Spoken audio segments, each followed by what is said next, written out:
The night I came home from surgery the night my marriage ended. It was a freezing November evening, and my husband was supposed to pick me up from the hospital. Instead, he sent me one cold message saying he was busy and I should find my own way home. I was weak, exhausted, and still in pain. I sat outside that hospital alone, wondering how the man who promised to protect me could leave me like that. What he did not know was that I had already seen the truth about our marriage. And 8 days later, when he finally came home and asked our housekeeper where his wife was, her answer brought him to his knees. I married him believing that no matter what happened, we would always stand beside each other. For years, I ignored the warning signs, the forgotten anniversaries, late nights, the way every conversation somehow became about his problems, while mine were treated like an inconvenience. But I still believed that if something truly serious happened, he would be there. Then I needed surgery. It was not something I wanted to go through alone. I was terrified. Before they took me into the operating room, I called him. He promised he would pick me up when I was discharged. I held on to those words. But when I woke up hours later, groggy and in pain, he was nowhere to be seen. I called him once. No answer. I called again. Still nothing. Then a message appeared on my phone. I am busy. Take a taxi. That was all. No apology, no concern, no question about whether I was okay. Just take a taxi. Outside, the November wind cut through my coat as I stood there with my hospital bag. My hands were shaking. I had tears in my eyes, but I refused to cry in front of strangers. I called a taxi and went home alone. When I walked through the front door, our housekeeper saw me and rushed over. She asked where my husband was. I looked at her and quietly said, "I think I finally know." That night, I did not wait for him. I did not call him.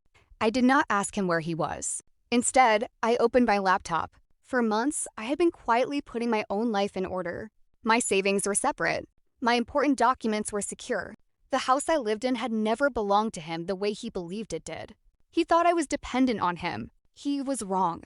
The next morning, I met with an attorney. I made decisions I should have made them years earlier.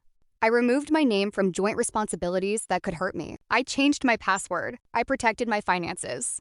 Then I left. I did not disappear because I was playing games. I left because I finally understood that the loneliest place in the world is beside someone who makes you feel abandoned. 8 days passed. Then his calls started. First one call, then 10, then dozens. Messages filled my phone. "Where are you? Why are you ignoring me? Come home. We need to talk." But I did not answer. On the 8th day, he finally rushed back to the house. The housekeeper later told me exactly what happened. He walked through the door looking angry at first, then confused. He asked her where I was. She looked at him for a moment and said she left. He laughed nervously and asked when I was coming back. The housekeeper looked him straight in the eyes, and then she told him the truth. She said you left her alone when she needs you most. Now she finally understands she does not need you at all. That was when he broke. He sat down on the floor and cried. But by then, I was already gone. He thought leaving me alone outside that hospital would teach me that I could not survive without him. Instead, it taught me the opposite. The night I came home from surgery alone was painful, cold, and heartbreaking. But it was also the night I stopped begging someone to love me properly. 8 days later, he finally understood what he had lost. But some lessons arrived too late. He wanted his wife back. I wanted my life back. And this time, I chose myself. If you believe nobody should ever abandon the person they claim to love when they need them most,